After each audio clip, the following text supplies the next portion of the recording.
Welcome back to the courtroom, where today's hearing spirals fast. We've got Mr. Chris facing assault charges while arguing he's being punished twice for the same act, claiming double jeopardy. But the judge isn't having it. From unpaid fines to a string of past cases, things are about to unravel quickly. Stay tuned, because this one turns from confusion to consequences in minutes. For the alleged actions, they're trying to charge me twice. They're trying to charge me with an assault and battery as well as violating a restraining order for the same actions. Well, they can do that. Why? It's two different things. But it's the same action. Isn't that double jeopardy? No. Let's say you have a trespass order and you're not supposed to trespass on a piece of property. And you enter into the property and punch somebody. Well, they can charge you with trespassing and the assault. So I'm assuming you wish to plead not guilty to? But that's violating two different laws. I supposedly violated with the same action. It wasn't two different things. They're trying to charge me with the same action for two different cases. That's not, I mean. All right, well, if you want a lawyer, I'll get you one. Yeah. Yeah, I mean, it wasn't, I didn't do anything anyways, but from what they said, that from the affidavit that they gave me, the action. Who has the which judge has the restraining order? Patterson. I have not arraignment. I mean, I guess it'd be a preliminary exam conference tomorrow morning with him.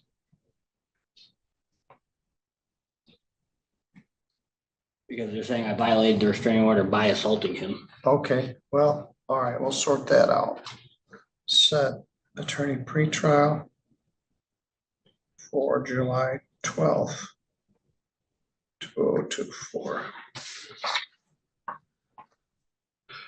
Mr. Chris owes $1,175 worth of unpaid fines and costs.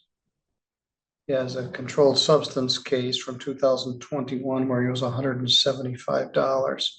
He has a defective equipment case where he owes $125. He has a previous assault and battery, 221627, where he owes $275. He has disturbing the peace where he got the minimum fine of $125. He hasn't paid that. 222147. And he has a felony resisting and obstructing reduced to a misdemeanor, attempted resisting and obstructing. He owes $475 and he hasn't paid anything on that. So why don't you please take Mr. Chris into custody? Can we please talk about this? Yeah, you go back into jail and I'll. And there it is. The judge finally orders him into custody after listing off a mountain of unpaid fines. Assault, resisting arrest, disturbing the peace. It's all adding up. You can hear the desperation in Chris's voice. Can we talk about this? But the judge's patience has clearly run thin. This is what happens when past mistakes keep following you into every courtroom. Still, do you think locking him up helps fix the problem, or just makes it worse? Drop your thoughts below. I want to hear your take on this one. I have my vehicle outside and stuff though. Yeah, okay, you go back here and I'll talk to you in a little bit. Today? Yeah, right now, you're going into lockup. No, are you gonna talk to me today? Yeah. You keep getting charged with assault crimes and then you don't pay any of the fine. I'll talk to you in a little bit. Okay. You felt disrespect anyway. I apologize. I was just trying to ask questions. I wasn't disagreeing or trying to be disrespectful. I was just trying to ask questions. All right, thanks. I just wanted to clear the decks while we take care of the other stuff. This is a return to Joseph Christ. He was here on an assault and battery case. He pled not guilty. I appointed an attorney for him and filed 24779 SM and set it for a pretrial for July 12th. Mr. Christ has had a bunch of other cases over the years, and I tried to deal with a bunch of these probably in 2023.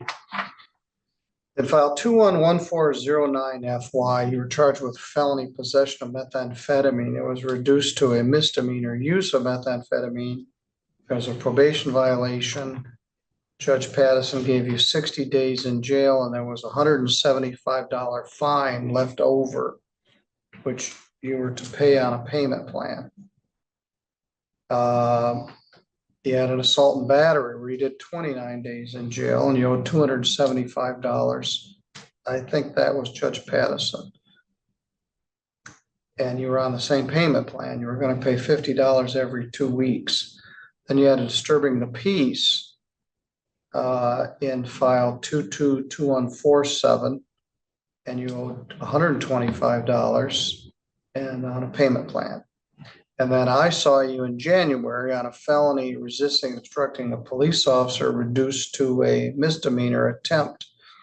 I put you a payment plan on all 4 of these, plus there's an unpaid traffic ticket.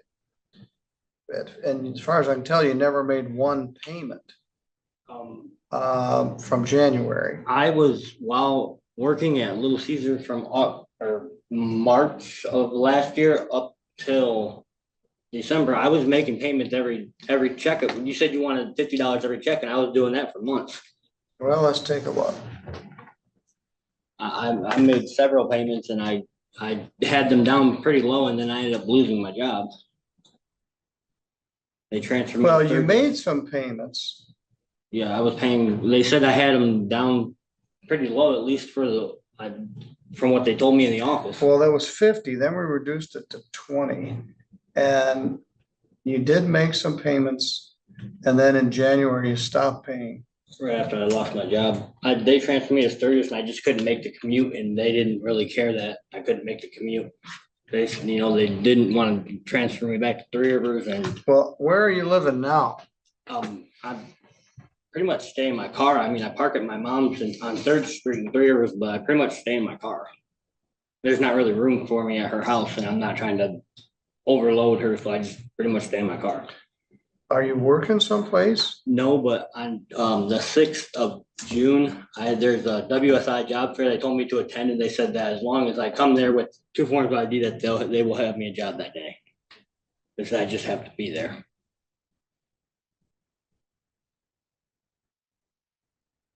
You're right, you did make a number of payments. We reduced it from 50 to 20. And then you stopped paying and we sort of lost track of you. So I'm not gonna do anything. I'll just say I reminded you Okay, thank you. of the payment plan. We're gonna talk about it again on July 12th. So I want to see if you start to make payments by July 12th. At $20 payments. Well, $20 is better than none. Okay, I just want. So let's recap. Chris came in facing yet another assault charge, tried to argue double jeopardy, and ended up confronting a long list of unpaid fines and broken payment plans. But notice, despite everything, the judge gives him one last shot to make it right. A $20 payment plan, a chance to prove he's serious. A rare moment of leniency in a courtroom built on accountability. If you found this case as eye-opening as we did, make sure to like, share, and subscribe for more shocking courtroom breakdowns, where every word, every ruling, and every second counts.